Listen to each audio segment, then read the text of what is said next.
So good afternoon and welcome to the first session, pre-conference of our conference. We always like to begin the conference with a talk that sets the context, the political context, the social context, so that we situate our conversation throughout the conference in the right context. I think this is really important that we understand where we are, what we're doing in the right context. We can't talk about the Bible or how to do theology if we don't understand where we are. Specializing in legal and human rights advocacy, she holds the Palestinian bar. She is the founder and director of Baylasan Initiative for Human Rights, an initiative here in Bethlehem in Palestine.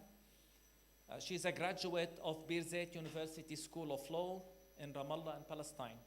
She also obtained her graduate degree in international law and international administration from the Law School of the University of Paris, Pantheon in Sorbonne in Paris, France. Prior to establishing Baylasan, the organization she leads, Dalia held many other positions. She works but also about the reality of Palestinian Christians. She's close to the Kairos group. We just came back from South Africa. We had a wonderful time. She was one of our speakers in our tour in South Africa. This is an opportunity to learn. This is an opportunity also to ask, to gain a deeper, nuanced understanding of the reality on the ground. Dalia will speak for 35 to 40 minutes. And then we will have about 40 minutes, 45 minutes of question and answers. We hope to finish just around 4:30 to give you an opportunity to breathe before the opening session at 5. So let's welcome Dalia together.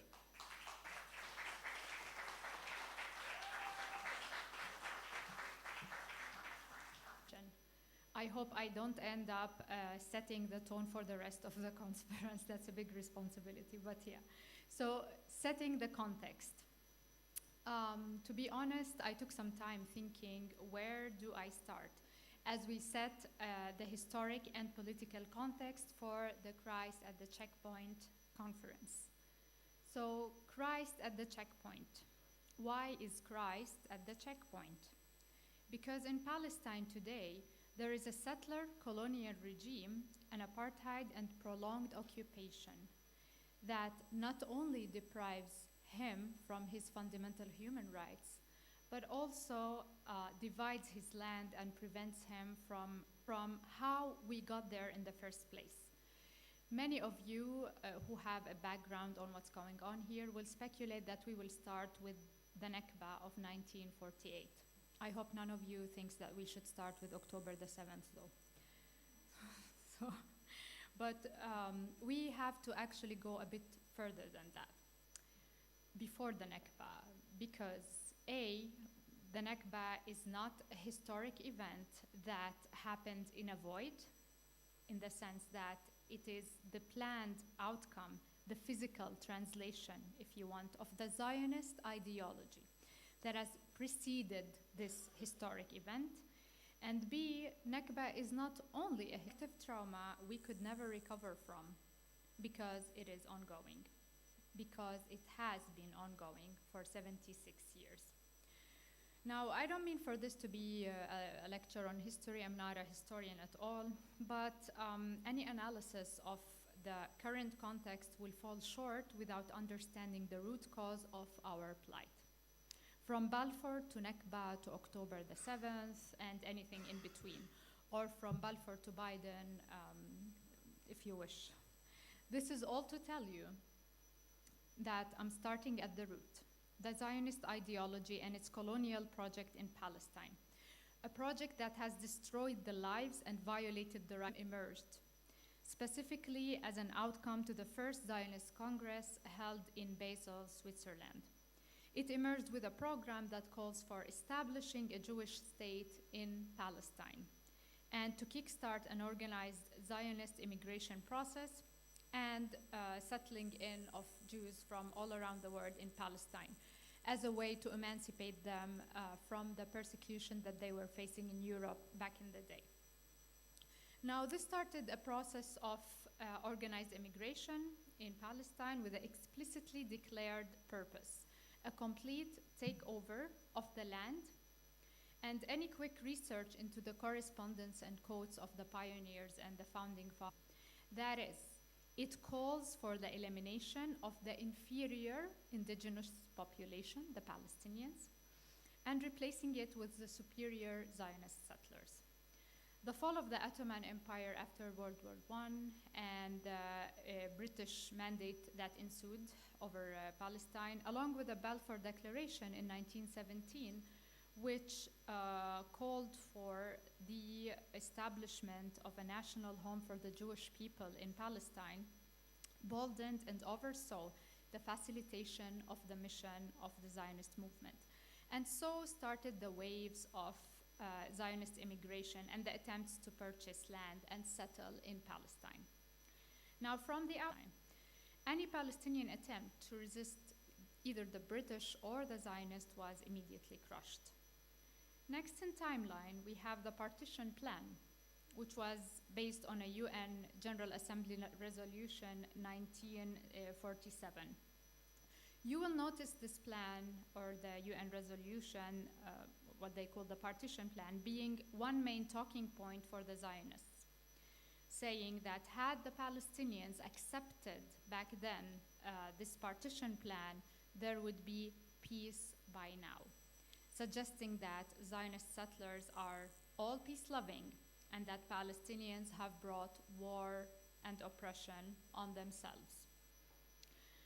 Aside from the fact that the UN General Assembly, or the UN in general, has no mandate to partition countries or impose political solution on countries without the consent of the people, it cannot possibly supersede the inalienable right to self-determination for Palestinians, which until now we could never practice as Palestinians. Plus, this plan gave over 56% of the land to recently arrived Jewish settlers, who only composed around 5% of the population after all of the waves of immigration. It also favored them in terms of giving them to the Nakba. The Nakba of 1948, which only last week we have come to commemorate its 76th commemoration. Now, Zionism had to develop two kinds of tools to basically make the Nakba happen. The first one is the moral tools, if you wish. And the second one is the physical tools. The moral tools are the justifications. So Zionism had to say that we are God's people, this is God's promised land, and the indigenous population are, mere notation.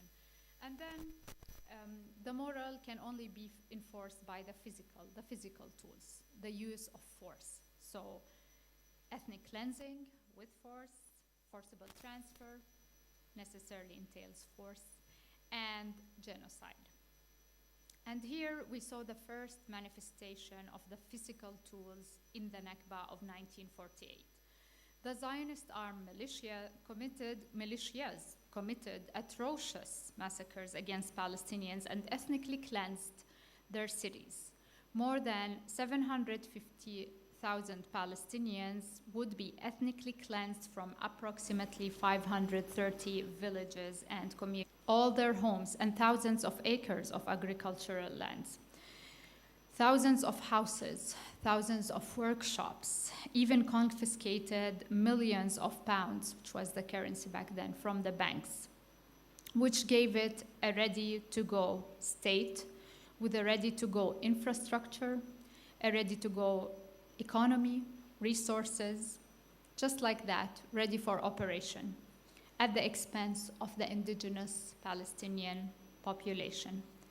The Nakba was completely normalized in the sense that it was Palestine We are supposed to say the occupied territory, West Bank and Gaza, any other name, but we cannot say Palestine, and it's Palestine. We are banned. It is illegal to commemorate this collective trauma in Israel. Today, 7 million Palestinian refugees are still denied their right to return, scattered in refugee camps in the region, in Jordan, in Syria, in Lebanon, and across the globe. Next in the timeline is the Nakba of 1967. Now, after the Nakba and until that time, Egypt took the rest of the territory that composed once mandatory Palestine. Israeli military rule was imposed all over the West Bank and Gaza, and the process of establishing Israeli settlements on occupied territory immediately started. And it is still ongoing today at very alarming and unprecedented rates. The current outcome is an effective Israeli control all over historic and mandatory Palestine, over its land and over its people. During this time, possible of the land, of the occupied land, and while simultaneously denying Palestinians access to their lands. Now let's take an example.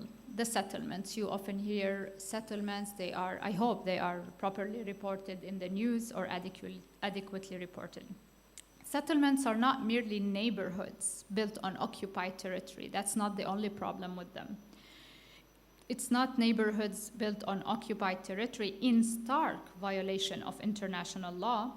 They come with massive infrastructure that also takes from Palestinian lands, like roads.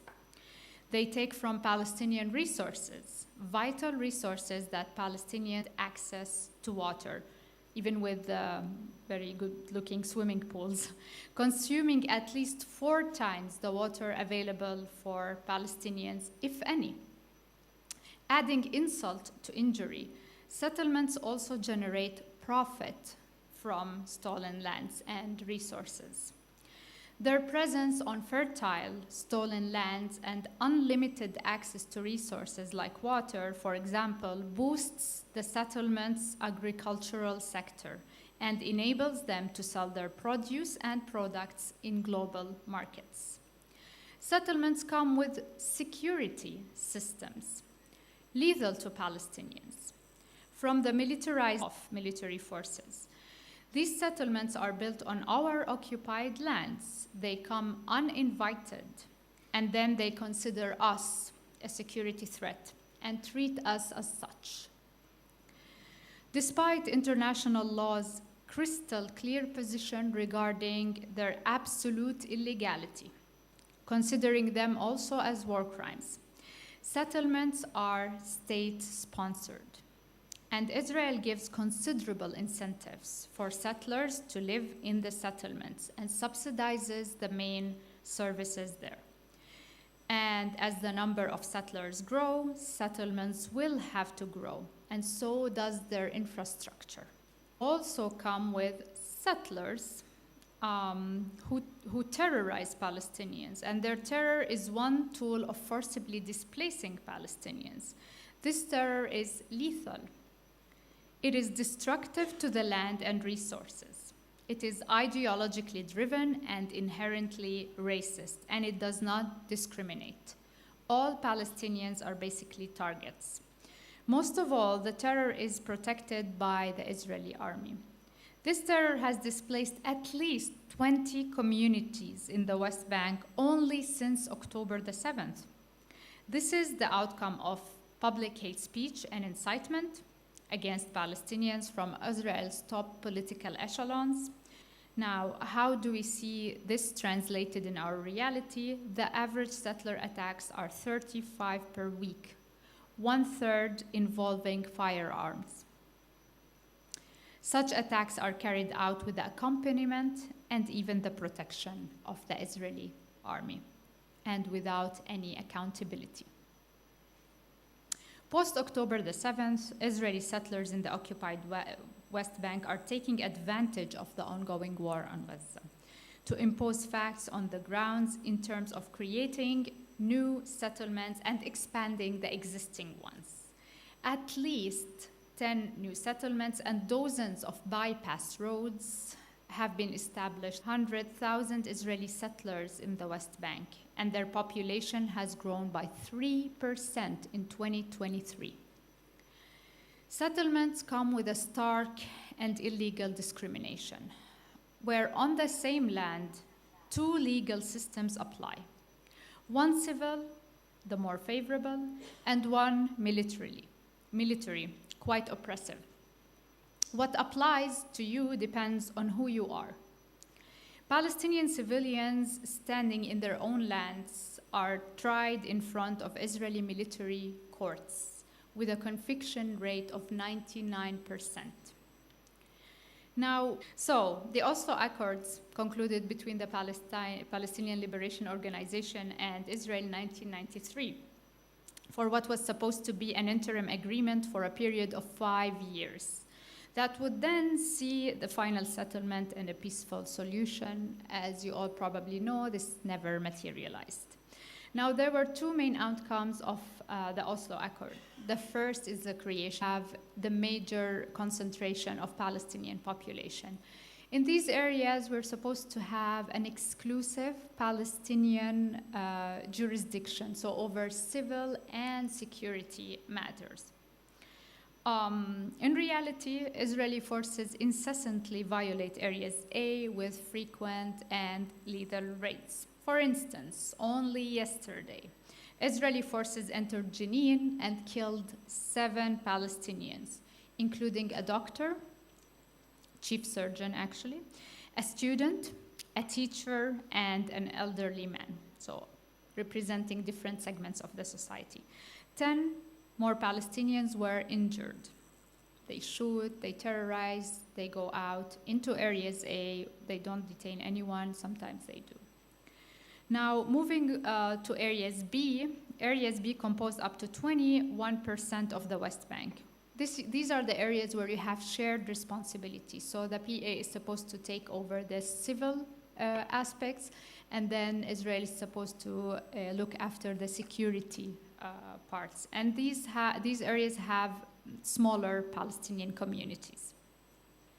Now, Israel establishes outposts, which are still settlements, they're still illegal, but under Israeli law, they classify as outposts as illegal, although problem is Area C, which composes up to 61% of our land, of the occupied Palestinian territory.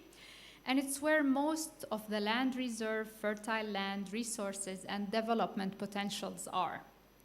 These areas are under exclusive Israeli control, civil and security. Now, these are the area where Israel exploits this kind of exclusive control to expand its settlements and de facto annex the lands. I refer to the illegal duality of systems that apply on the same land when I addressed the settlements, which are mostly in Area C. Now, and resources. Palestinian electricity poles are demolished. The roads are demolished. The water wells are demolished. Where Israeli settlers can farm stolen Palestinian lands and profit off of it, Palestinian farmers have to resort to basic farming methods and tools, ancient ones that date back to centuries ago, because any modern farming machinery will be immediately confiscated by the Israeli army. Israel further cut off our lands physically and administratively. Physically, with hundreds of checkpoints scattered all over the West Bank. Both the regular ones, heavily impacting all aspects of our lives. They have notably increased post-October the 7th. They have become more militarized, lethal, and impose regular punitive closures. Administratively, with the ID system imposed on us by Israel, which separates us and damages our social fabric. Now, Palestinians inside Israel hold an Israeli citizenship, yet 56 laws discriminate against them. Palestinians from Jerusalem hold a peculiar status called the permanent residency. So the indigenous population of Jerusalem was considered mere residents to make it even more easily revocable. Currently, we have more than 14,000, actually 14,500 Jerusalemite ID that have been revoked. And then Palestinians in the West Bank hold another ID that bars them from access access to more than most of Palestine. And finally, Palestinians in Gaza hold a different ID that is even more restrictive than the West Bank ID. That, not mentioning millions of Palestinian refugees who cannot return to their lands, and the Palestinian diaspora who don't. For Gaza, Israel has physically cut it off from the West Bank. And after the elections, the Palestinian national elections that took place in 2006, which Hamas won, and the division between the Palestinian factions that ensued, Hamas took over the Gaza Strip, and Israel imposed a complete siege on the Strip since 2007, by air, by land, and by sea, launching massive military aggressions against its population since 2008 that have left thousands of Palestinians dead every time and devastated the infrastructure of the city. Constant military aggressions, coupled with a brutal siege on Gaza's 2.3 million people, live-streamed with an unprecedented, unfathomable level of killing and destruction, not only of infrastructure, but also of all the vital sectors and needs required to sustain a human life. Around 35,000 people killed, over 77,000 injured, homes, hospitals, universities, churches, and mosques, historic sites, cultural spaces, agricultural lands destroyed, starvation and sexual assaults used as methods of warfare, prevention of vital humanitarian aid, torture and kidnapping of civilians. For Israel has indeed devoided the whole purpose of international law and its mechanisms. They exist to prevent this from happening. This is why we have international law. This is why we developed it. This is, the system that was developed notably after the World Wars to prevent this kind of event from happening. And no number or statistic is even remotely adequate to reflect the trauma and the pain.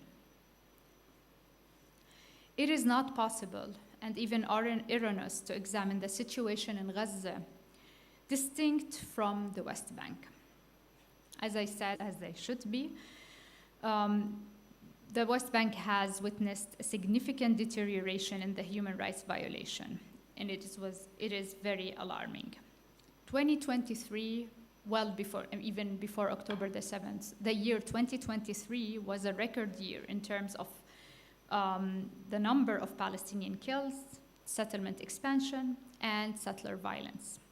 Yet, after October the 7th, we have witnessed a drastic deterioration in violations against Palestinians in the West Bank in terms of the numbers and the severity.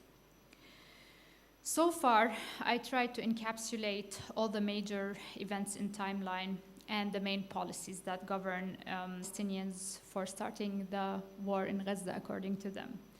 Now, prior to Oslo, and perhaps one of the factors that has led to Oslo was the first Intifada that happened in 1987, marked with mass civil protests, civil disobedience, and boycotts. Israel responded with excessive violence, the iron fist policy, the breaking the bones policy, and brutal collective punishment measures. Then, after Oslo, the second Intifada, 2001, which was basically for which the stalled negotiations and the expansion of the settlements linked this occupation and oppression, all times of resistance have been violently crushed and suppressed by Israel. Now, civil disobedience and nonviolent resistance, we tried that. It was met with excessive lethal force. Armed resistance is crushed with lethal force and vengeance to teach the whole collective a lesson. Civil society resorting to international law mechanisms like the ICC, the ICJ, is attacked by Israel, and Israel calls it lawfare. Organizations, human rights organizations, even the ones that follow Israeli law. So what should we do to resist the oppression? What form of resistance is a good form of resistance? None. Contrary to international law, Israel's right to self-defense is centered in almost all talking points. But I am yet to see the Palestinian right to self-defense centered in the discourse, the Western discourse, to be precise. All facts, all evidence, all the documentation that has been made, and honestly, this is one of the most documented, in Palestine we have one of the most documented cases ever. Everything is documented. Every violation that we cite is very well done. National law, we know what it says, we know, the stances of all the policies that are ongoing. But despite all of that, yet we never hear any discussion about the Palestinian having a right to defend themselves and their lands. Israel has been emboldened by a complete lack of accountability for the past 7 decades to increase its oppression and violations against Palestinian lands and people, causing a significant deterioration on the ground to an already very stark and drastic reality. This has led to the current genocide, while the wound of the Nakba is still open and bleeding. So colonization, settler colonization, etc. Is it colonization? Is it apartheid? Is it a prolonged occupation? It's all 3 of them combined.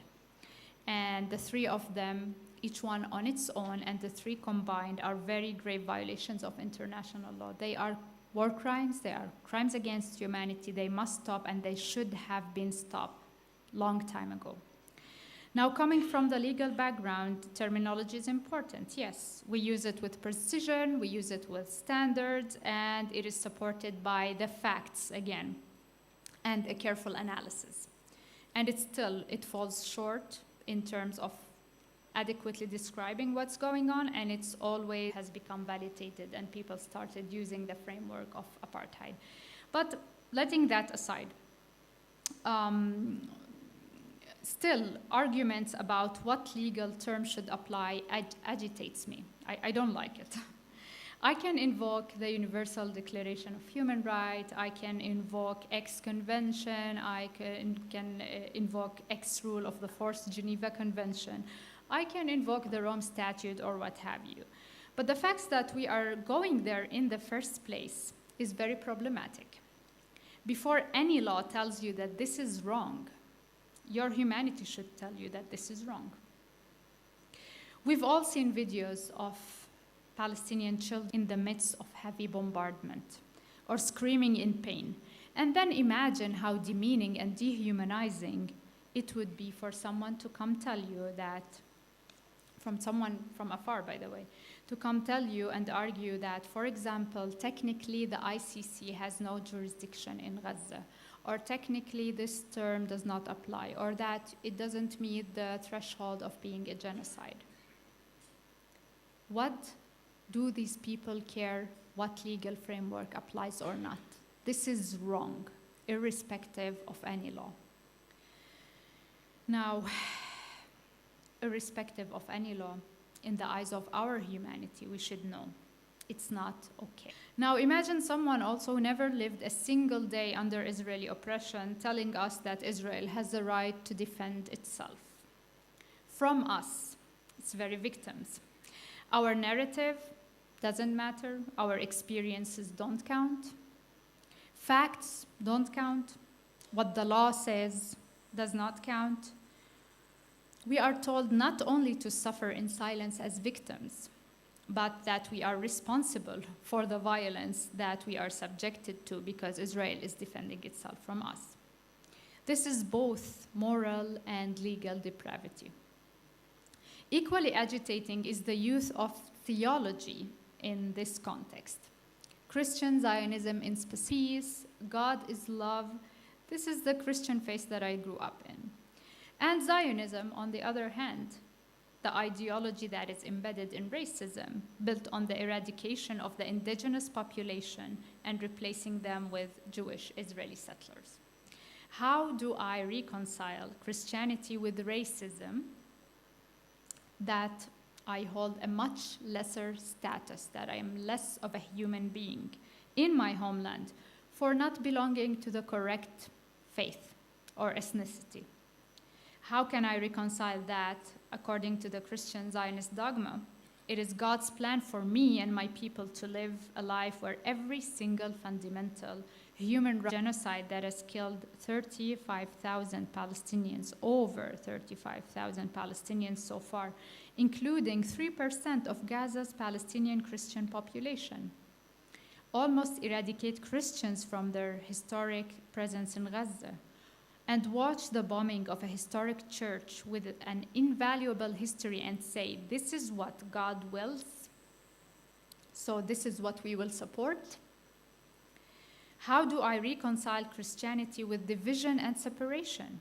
That it is Christian to physically and administratively separate the two cities that represent the Christian faith: Bethlehem, Nativity, Jerusalem, Resurrection. Christian celebrations. How do I reconcile Christianity with the elimination of our centuries-long Christian traditions that have been ruined now because of walls, settlements, and checkpoints? Once, a good friend of mine who was serving as the Chilean ambassador in Palestine said, "I know every corner in my country." And I remember the jealousy that I felt before I answered, "I wish I could say the same." I don't know my homeland. I don't know most of my country. I am increasingly more confined to smaller spaces. I don't even dare to go to a meeting in Ramallah anymore because of the checkpoints nowadays. Sister holy places and worship in their capital city. That every year Israeli forces attack Christian celebrants of Holy Fire Saturday in Jerusalem or of Palm Sunday. Is it really Christian for me as a Palestinian Christian wishing to celebrate Easter in Jerusalem, which lies only 5 kilometers away from my home, to have to get a permit from the Israeli military, if possible to begin with, cross a humiliating and dangerous checkpoint, just to be attacked by the Israeli forces as I get there and start the celebration? How do I reconcile it with a continuous and increasing? With what Christian Zionism supports politically and actually funds, we are witnessing the eradication of the oldest denominations of Christianity, us Palestinian Christians, from the land where Christianity emerged. We continue to suffer the consequences of an ideology we never subscribed to, one that imposes great suffering and incessant oppression, one that is embedded against humanity, morality, legality, and that is neither humane nor Christian. It is true that a great sense of hope is resurrected with a growing movement for justice and peace in Palestine. This is a significant part of the context today, and it is resulting in an unprecedented moves, like the applications of arrest warrants by the ICC against the Prime Minister and the Defense Minister of Israel, despite the shortages in that term. Now, the context: history, politics, human rights, and theology, without a unified, mobilized sense of humanity first that actively builds on the momentum, that actively seeks justice before peace, and as a prerequisite to peace, Christ cannot dismantle the checkpoint. Around 30 minutes for questions. Does anyone have the time?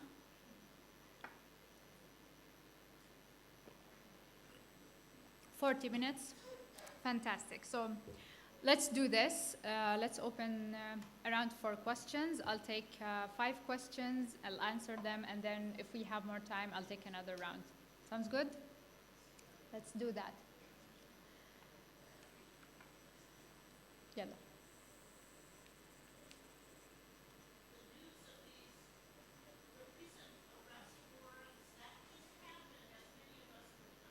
Mhm.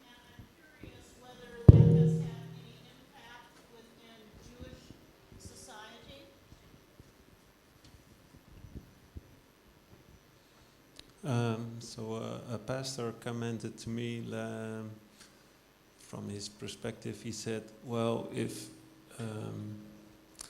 Hamas puts down its weapons, we have peace.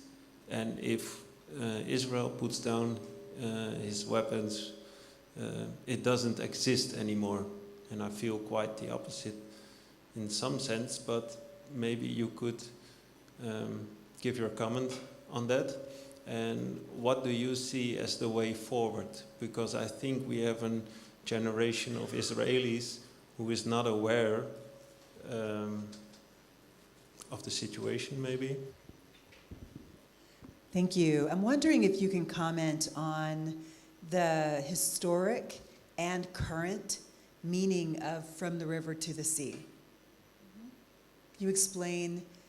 In America, it's been outlawed, literally outlawed as a term and called hate speech. So what does it actually mean? That'd be helpful. 2 more questions.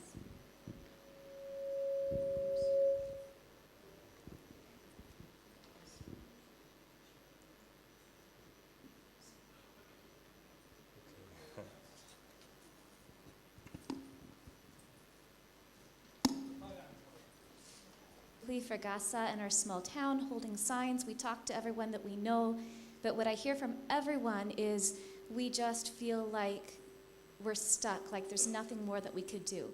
What message would you like to give the people of the world who want to support Palestine but are not sure what more to do? One more question.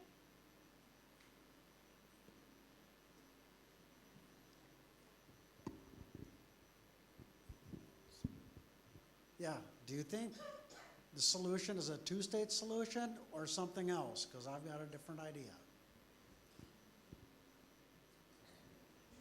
Okay. So they were not, as you can imagine, they were not well taken at all. There were public declarations made by Israel's highest political echelons to basically threaten the court, its jurisdiction, undermine the importance of the warrants, and say that this is anti-Semitism and this is, a war on Israel just for being Jewish, which I think is quite unfounded. Honestly, the arrest warrants or the request for arrest warrants, it comes 7 months too late. It was pretty much politicized. Not citing all the important crimes and should be there in the request for arrest warrants. And you have 2 Israeli, Netanyahu and the defense minister, so 2 Israeli officials, whereas 3 Hamas members. I don't think that's proportional by any means. But anyways, you can see that it was very much politicized and it came way too late. But I think it's a good start. I think it should mark a new era for the end of impunity. That, actions should start to have consequences. And I think we are here because of the lack of impunity. So, it's a new culture of accountability that we need. That's my personal opinion. I don't see what the exit strategy for Israel is. Does Israel think it can really militarily control a population indefinitely, depriving them of their most fundamental rights? I don't think so. That's no way to live.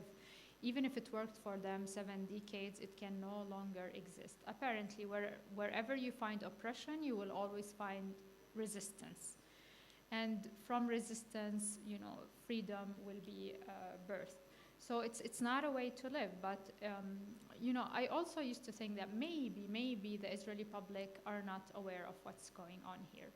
But after this war, I have completely changed my mind. Really, like, you see the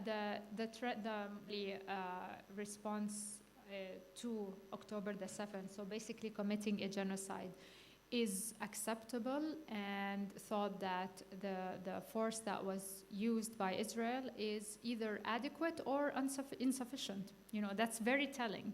And also, you know, we all have social media. Everyone has access to what's going on. Everyone can see the genocide being live streamed. What do you see the Israeli public doing? Normally making fun of what's going on in Gaza. The Israeli soldiers are out there filming themselves, documenting war crimes and posting them to the public. So I don't think it's a matter of not knowing. I think it's a matter of chronic racism that brings a generation of from the river to the sea. From the river to the sea, what we say, Palestine will be free. Now, I struggled at first to see how this can be considered hate speech. What is being called for is, you know, out there. People are communicating it.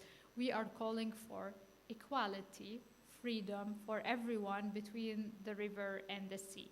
No one is calling for exterminating anyone to begin with. I mean, I don't see how freedom and equality are being seen as hate and calls for destruction. They're literally the opposite of that, you know? If I say I want to live in freedom and dignity in my homeland anywhere from the river to the sea, I don't want to cite things that I'm not very precisely sure of, but it was one of the Israeli leaders who started citing from the river to the sea to say that Israel will have full control from the river to the sea. And then this chant was started in response to that. So I hope this answers your question. Now, on what people can do and what people should be doing, I think what we're witnessing in the US at the level of the general public and the universities and civil society is heartwarming. I think, on the contrary, this is something you can always build on. It's not that there's nothing more to do. There's a lot more to do, and because now precisely for us to really make an impact. And when you talk to individuals, yes, it's important, but the impact normally is too little and takes a lot of time to build on. But communities is that. Communities are the most efficient in pushing forward and making the change. Now, the two-state solution. I mean, I can't say that all Palestinians were happy with the two-state solutions back in the day when it was presented. No one would like to give away almost 80% of their lands and call it a peaceful solution and just be happy about it. It was a great compromise, if I must say. But even so, it is impossible. I cannot work my way to imagine how physically it can be possible. Israel's relentless settlement policy and the expansion of settlement made it look like it's not viable. It cannot be done. So is it the way or not? I mean, call it whatever you want. Call it the 100-state solution or the 10 or the 2 or the 5. We don't care for the name of the solution. What we care for is that this is a solution that tackles the root cause, one that provides everybody with equal rights, the freedom, one that delivers justice. How are you suggesting for us to communicate with people back home through social media, or what are you seeing? We're not live streaming with anything, but how can we capitalize on this moment where we'd love everybody of our friends to have heard your lecture just now, and but it's frustrating because people have such little time.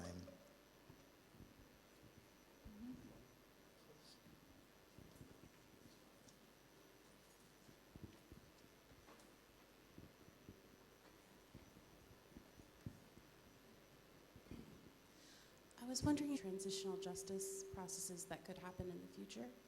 Could you please repeat the last part? Well, I'm wondering, you know, the excessive documentation that's happening, I mean, appropriate but excessive documentation, is there any processes in place right now that you could see the war crimes that are being committed and the documentation that's so public contributing to a transitional justice process or a peace process in the future?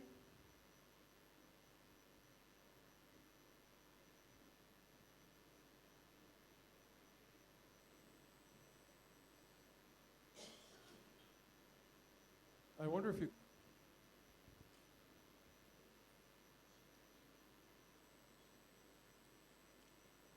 Two more questions? You're all set?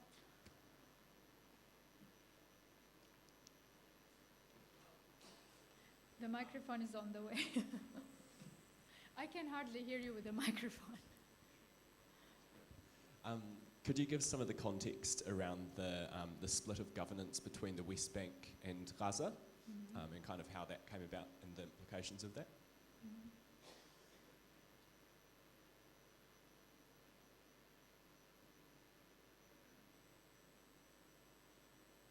That you can start with, depending on the audience you're speaking to. I mean, if it's the younger generation who are very well versed in social media, there are way too many resources and databases that can give them the information so as to where to start and to understand what's going on in Palestine. For the academics, countless resources. For different people from different backgrounds, you will find many resources. So, we can chat after this and you can tell me what kind of audience you're trying to talk to, and I'll be happy to give the information and resources.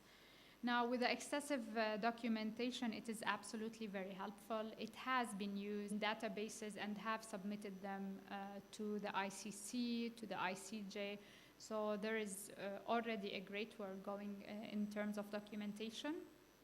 And of course, it's going to be very important in the process of transitional justice in the future as well.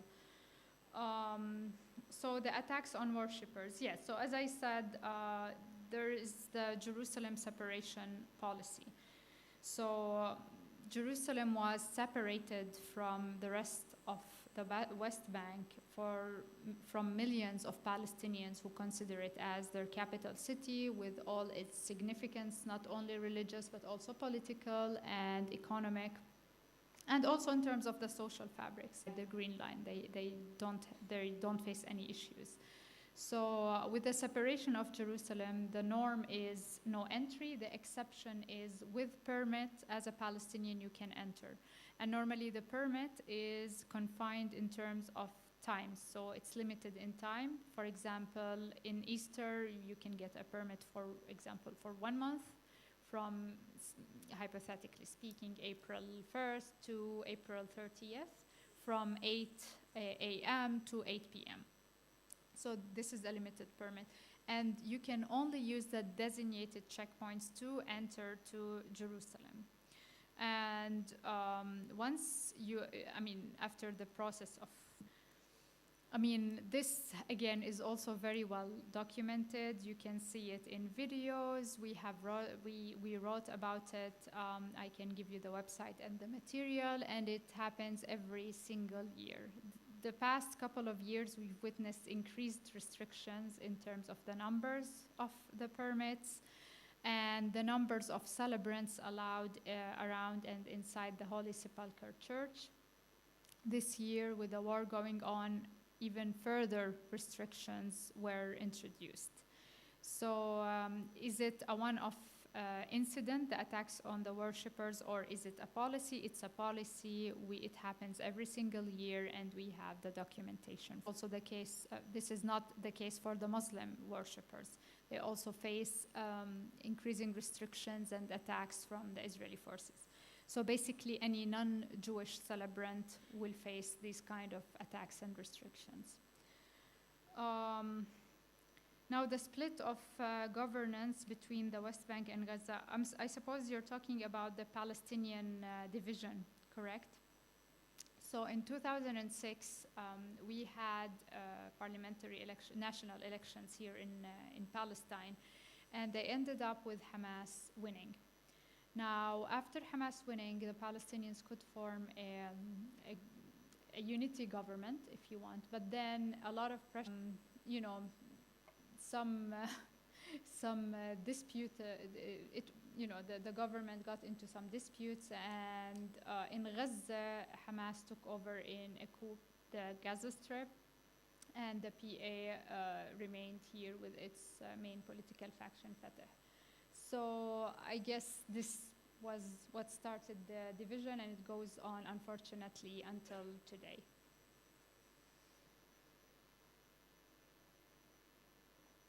Any other questions? We have one here.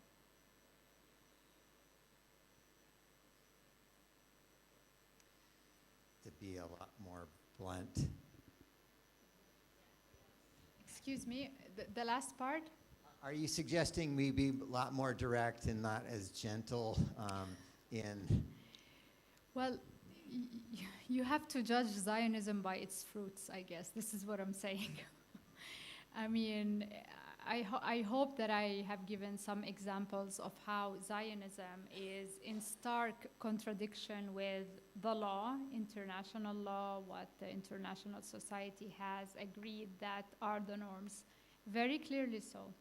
But if you put the law aside, if you want to look again from a humane perspective, you have to judge Zionism. Absolutely. I'll go first, or me first, or me? Okay. Thank you so much for your lecture. I'm curious, I was reading recently some from Naomi Klein, who's a progressive Canadian Jew, and unpacking more Jewish trauma and this thread of colonization through Western history and all of that. Mm-hmm. And some of what she documents is how so many of the alternative Jewish approaches were literally wiped out because they were some of the most hopeful people during World War II, the Holocaust pogroms. And what gives you hope in terms of what you're seeing among Jewish allyship and how we can support those voices as well? Yeah, absolutely. Actually, We have another, sorry, excuse me. So you, sir, and Yeah. then Renee. yeah, actually, this follows up on that question, because I know that from the end of the Second Intifada and going for about probably 7-8 years or so, I remember that there was a joint Palestinian and Israeli nonviolent resistance movement, and I only knew about it because I knew people in there, in that organization, and it never got a lot of attention, and I'm wondering what happened to it, whatever happened to all those joint Israeli-Palestinian, anti-occupation organizations. So. Mm-hmm. Have one over there.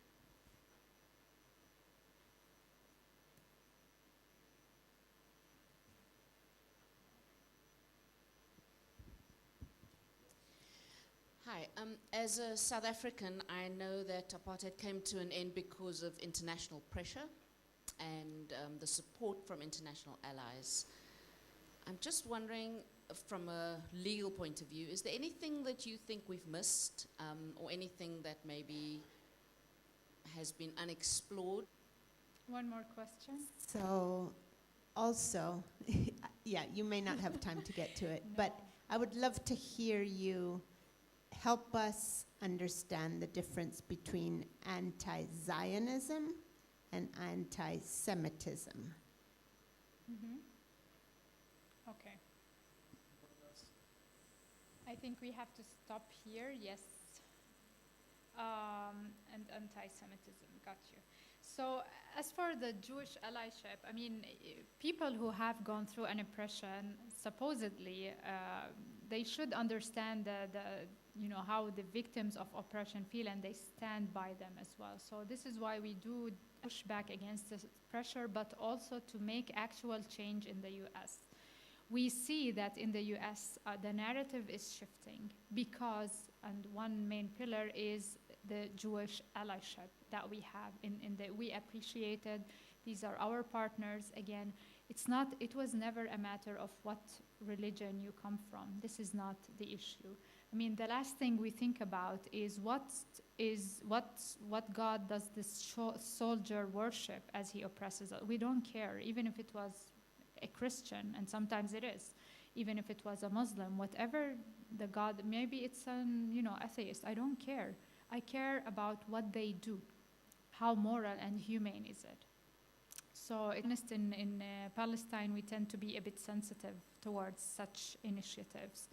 They can be easily labeled under normalization. And it's not that we are not peace-loving people. I mean, if anyone is suffering from the lack of peace and justice, it's us, Palestinians mainly. I mean, we definitely seek peace more than anything else. But the way to do it is not through projects that are funded from abroad and that bring Palestinians and Israelis together. This is not how we get to peace. The way we get to peace is by tackling the root cause to why there is war and oppression. There is a genocide. They say it goes, we really need to talk about justice. The way that these initiatives are done, they make you feel as if there are two neighbors that are fighting over a little piece of land, and this is not the case.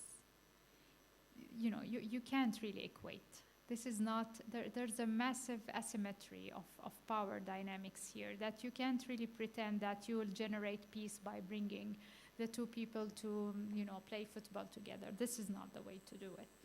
So, justice comes before peace. And I'm sure once there is justice and everyone has equality and freedom, then you will have a lasting peace. We need to finish.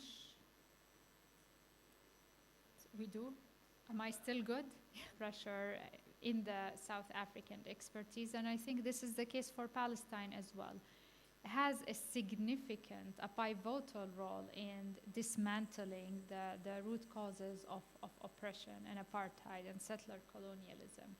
I think with the available mechanisms that we have made the big moves.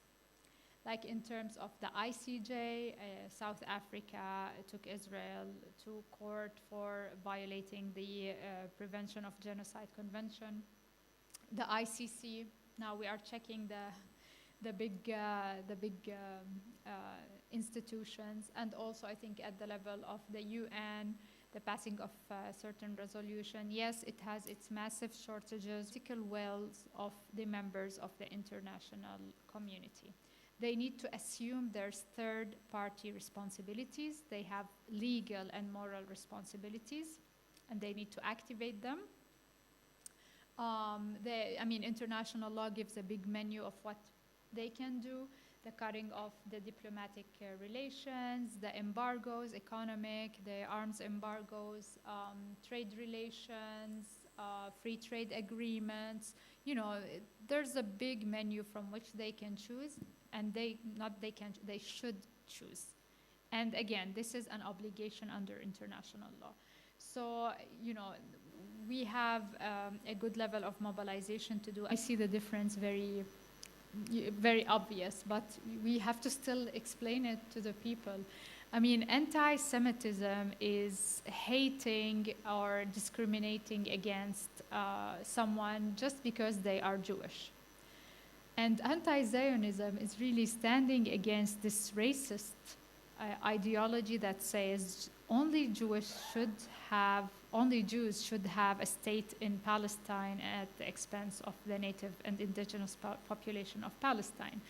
Now, if you ask me, I would go as far as say Zionism is a form of anti-Semitism. I mean, what makes you think that Jews are of specific, separate nature as human beings, that they need to have, like, one of the things I can't forgive Israel for is that it deprived us from our Jewish-Palestinian component through forced assimilation into Israel. We had, a historic, it really damaged our social fabric.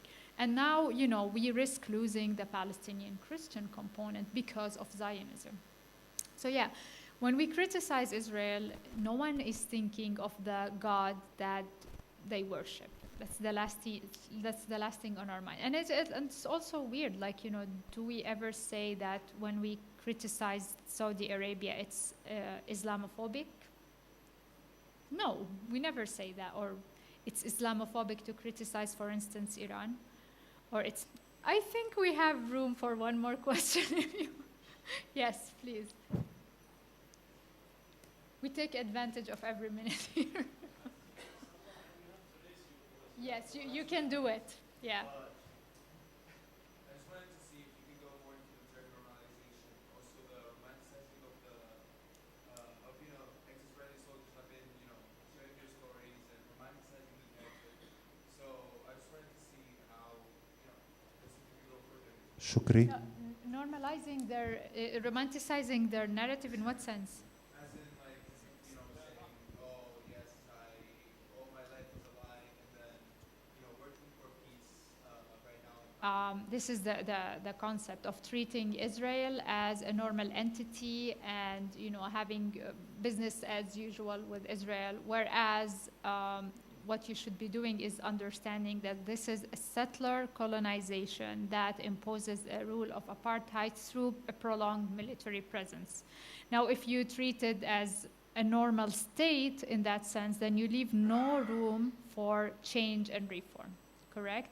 And you dehumanize and completely eradicate the narrative of the victims of this system. So that's why we stand against normalization. The only way to normalize relationships with Israel is resistance to this kind of oppression. So that's the problem with normalization. And again, as I said, a funded project that brings Israelis and Palestinians to play football together or draw or do art together is not going to resolve this. It cannot.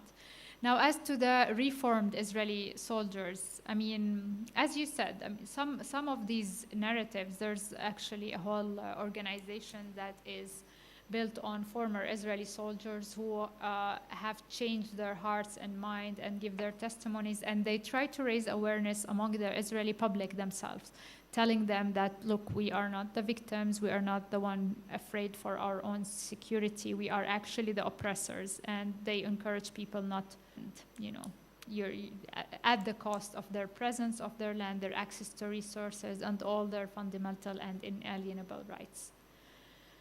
So, yeah, I think if no other questions are there, we can terminate. That's it. Thank you. Thank you. Thank you. Thank you so much. Thank you. Thank you for your time, for listening, and for engaging. I hope that was useful and helpful. And I'll be there to just give some of you the resources they asked for. Thank you.